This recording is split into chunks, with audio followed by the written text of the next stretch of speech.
What's up, good people? Mark Holmes here, and as always, I want to say thank you all for watching, commenting, subscribing, and being part of the Joe Boo Sports Report. Without you guys, as well as you ladies, you know that this literally does not work. You know, football. Symmetrical. Four sides here screwed together, sewed together.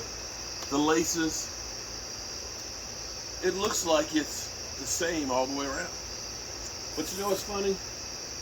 I can drop this thing and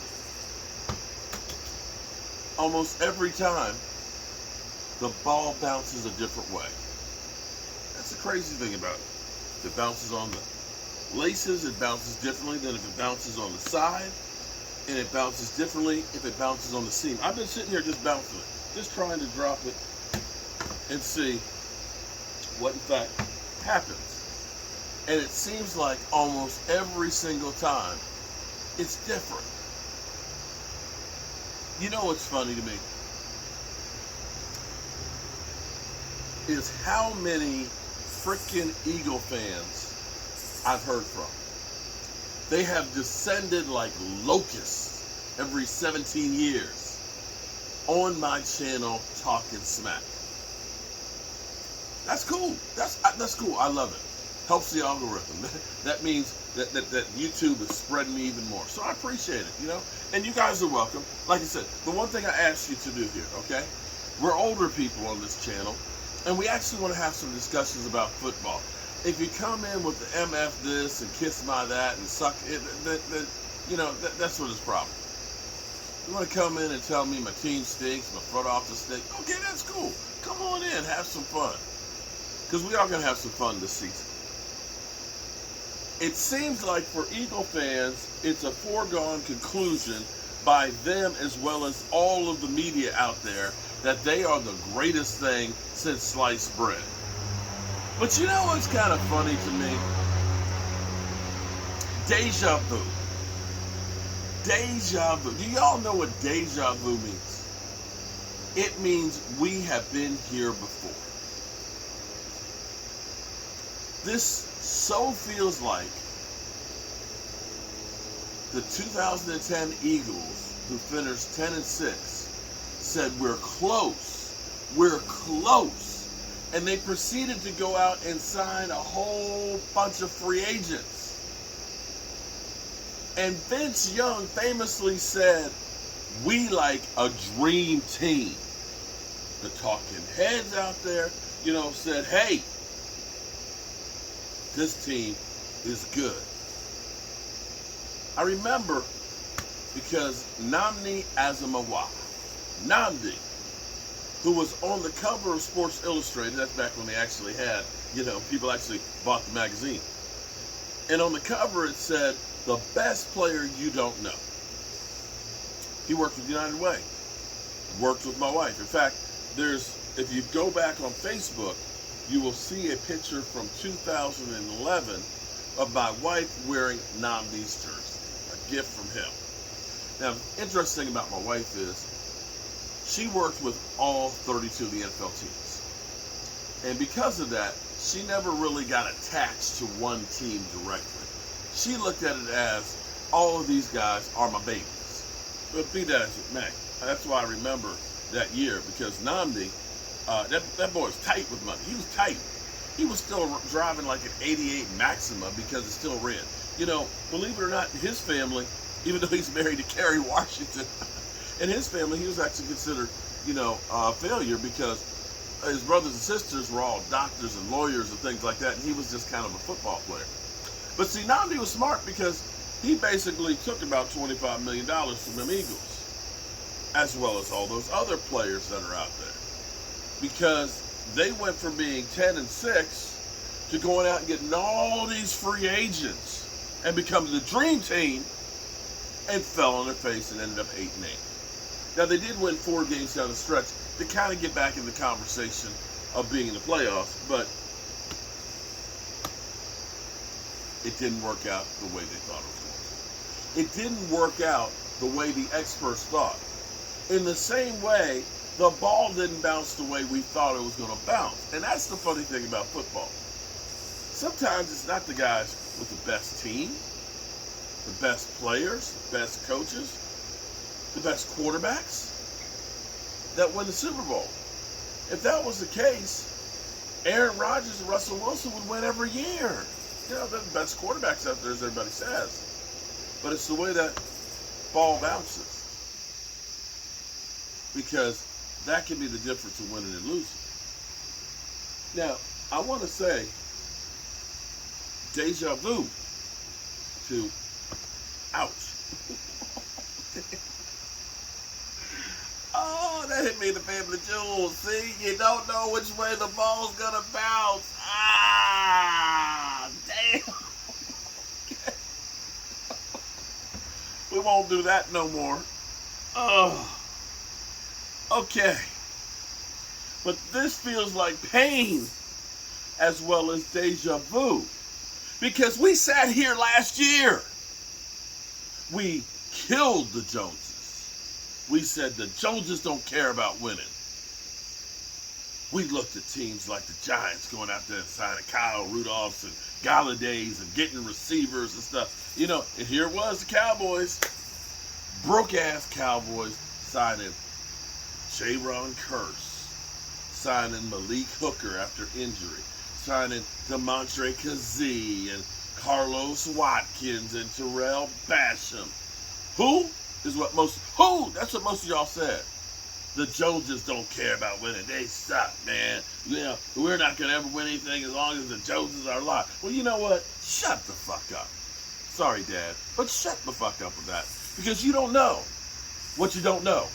We don't know what's going on in practice there because those guys that you were lambasting and killing last year came out here to play. They came out here and they transformed that defense. That defense that we were just saying, man, if we could just get to maybe 20th. That defense came out and played. They got better with guys that you didn't care about. Y'all didn't want Micah Parsons when the Cowboys drafted him. Y'all didn't want Jaron Kearse. Jaron Kearse, when he was signed, was thought to be a backup and a special teams guy, and he ends up being a leader on that defense. And all you fools out there with the doom and gloom and everything else. See, Jerry Jones, actually, sometimes he will say some smart shit. And I'm sure West Coast this morning, West Coast Cowboys, was smiling when Jerry Jones said, we look to run the football more. And that, my friends, is actually a smart process. Because here's what you want to do. When you get a rookie out there at left tackle, that's where it's going to be. It's not Jason Peters that's going to be the starting tackle. For all you Eagle fans that are out there cracking up, he who laughs. But the best thing you can do to get my boy's feet wet is being able to run the football. Because it's different running the football versus pass block. Do you know what the difference is? I know those out there who don't really know football say that, as an offensive lineman, all you got to do is push people around. Well, in essence, that kind of is what it is, but it's a lot more complicated than that. Because sometimes you got to push this guy on your way to that guy. Sometimes you got to go to that guy. Sometimes you got to pull around somebody.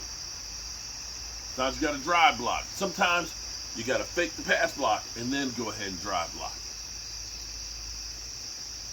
But here's the thing.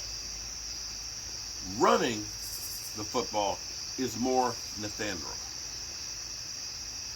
Basically, it's man on man. It means I'm going to blow your ass out the hole.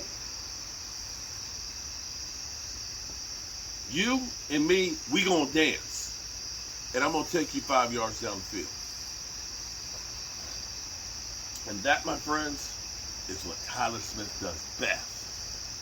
You get him in there a couple of good old dry pancake blocks, he's going to start feeling good. He's going to feel good about himself. But if we come out here and we try passing the ball 50 times, he's going to get beat. As a new guy, young guy, just starting out. And like my man, the mailman said, his biggest fear is we put him out there and it destroys his confidence. I agree. You want the man to feel good about what he's doing, and that's running the football. Now, I want to go back to something here, because all you mother humpers out there, doom and gloom. Let's go back to the 2017 season, which was not a good year for the Dallas Cowboys offense. Zeke Elliott was in, of course, dealing with being suspended and going to court back and forth and everything else, and that was kind of a down year for Zeke. Missed 6 games. Tyron Smith missed time, and we had the infamous Chaz Green game. Chaz Green. The offense, Dak Prescott was known as dink and dunk, dink and dunk. And we didn't really have a lot of playmakers on that team. And as bad as that season was, which was the season that people said that Dak Prescott sucks and maybe needs to be replaced, as bad as that team was, they scored 354 points, which averaged out to 22 points a game.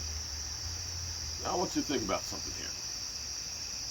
My doomsday defense from the 70s. Their philosophy was, I remember Ed Too Tall Jones telling me this, we hold a team to 17 points or less, we win. Ed Too Tall Jones said, we want to hold them to 0. But if this defense, something the Cowboys really haven't had a great defense since the 90s, and I want you to understand something here. You can take Roger Staubach's Dallas Cowboys of the 70s. You can take Troy Aikman's Dallas Cowboys of the 90s. What they had was great defense, number one. Second, they ran the ball very effectively with a great running back, Tony Dorsett, Emmitt Smith. And they had an efficient passing game. And it's conceivable that we have those elements there. Now, while you're out here whining like a baby, like a little bitch, the Cowboys, okay, stop whining about that shit. Stop it. If the Dallas Cowboys, and I will say from 2010, 2012, on first round picks, I will say that they missed on 2. That's over 80%. We got our CeeDee Lambs. We got our Micah Parsons, guys like that. We got our Tyron Smiths, our Travis Fredericks, our Zach Martins, our Des Bryants. All guys that were great players. If we go by the odds of what we got in the first round, then Tyler Smith should be a baller. He may not be Tyron Smith to start out, but I have faith in that young guy. I've seen the build. I've seen the strength. I've seen the tenacity. Yeah, there's a learning curve, but we're going to be all right. And I believe in my quarterback, Dak Prescott. Now, if you want to get off the bandwagon and go crying home to mama and scream about what the Jones didn't do or did do and this, you know what? None of that shit matters. Because you know what? I put my faith in Dak Prescott. That guy against all odds of having a leg literally decapitated or de-ankle-tated, okay? Having to have a second surgery there. Having a calf injury, missing 1 game when Michael Gallup missed 7 with the same injury. I put my faith in a guy who played a season, 13 games on a torn PCL and still got 1,000 yards. I put my faith in a young, strong buck like a Micah Parsons who won't back down, who has busted his ass to get even better. I put my faith in a guy like Diggs, who, regardless of this bullshit-ass narrative that you hear, because you know whenever something happens to the Cowboys, oh, it doesn't matter. There's a reason why that happened, and it's not because they're good. I'm going to tell you this. Anybody, and I mean anybody, that gets 11 freaking interceptions in a year is great. I don't give a rat's ass about what they say. Screw them. That boy is good. Jaron Kearse, that guy, I put my faith in, because that's a guy who against odds came in and showed up. I'm a player, and I can guarantee you that he's not going to want to come off of that block. I guarantee you. I'm going to put my faith in a guy like Malik Hooker, a guy who came back, battled back from that torn Achilles tendon to become a good player and to have staying power for the Dallas Cowboys. I'm going to put my faith in a guy like D-Law, a guy out there who, even when the team was playing bad, was man enough to say, we're playing soft and we got to do something about it. Yeah. I'm going to put my faith in a guy like Zach Martin, who will be up on that offensive line, rallying the troops and being one of the best guards in football. We got too many great players out here to be a failure like they say we're going to be. Sure, we didn't go out and put a little extra icing on the cake, but you know what? I got faith in those guys. And if you don't have faith in them, that's fine. That's fine. Take your happy, sad ass someplace else. But I'm going to be here cheering on my Dallas Cowboys every single week. I ain't going to be happy about the shit that Stephen Jones and Jerry Jones does, but you know what? I believe in the guys that we got right here. And it's time for you guys to start doing the same. And this bullshit that I keep hearing from all you sorry-ass Eagle fans that swear that we got everything and we're going to be great, you're headed for a fall. And I'm going to tell you right now, you're headed for a fall. And when it happens, don't be surprised. Because in the end, when the dust clears, the Dallas Cowboys is going to be standing up there. Because this thing right here, you never know which way it's going to bounce. And with that being said, it's been a long day. I've put out a lot of videos in the last couple of days because there's been so much news that's going on. The Dallas Cowboys have their roster back together. There's 2 spots left. And if Jason Peters passes the physical and they sign him, that's one of the spots. The running back from, I can't remember his name, from Atlanta, that's the other spot. If those 2 guys pass the physicals and get signed, then right now, currently, our roster is complete, or filled in completely, with the 17 practice squad players, as well as the 53 regular roster, with some guys going on injured reserve. Michael Gallup is on the active roster and is eligible to play week 1. Don't know if he'll be there or not. Not sure if I want him to be there, but he's eligible to play. But I will tell you, that's another guy I will put my faith in, because I know his ass was working late on a Friday afternoon in the locker room with the trainers trying to get stronger and get back on the field when the team had already broken for summer. I put my faith in a guy like CeeDee Lamb. I put my faith in those Dallas Cowboy players and those young guys like Jake Ferguson, like Neville Gallimore, like Tristan Hill, like Sam Williams, like Dalton Schultz, like Terrence Steele, a guy who nobody thought would be there as an undrafted rookie free agent. Hate all you want, Eagle fans. Cowboys are going to be all right. And with that being said, you know how I always end these videos. Life is short. Life is precious. And make sure you tell the people you love how you feel about them. Because unfortunately, life is too short and tomorrow is not promised. And you want to make sure that when you're gone away from here or they're gone, that they know that you love them. I love you guys. Peace.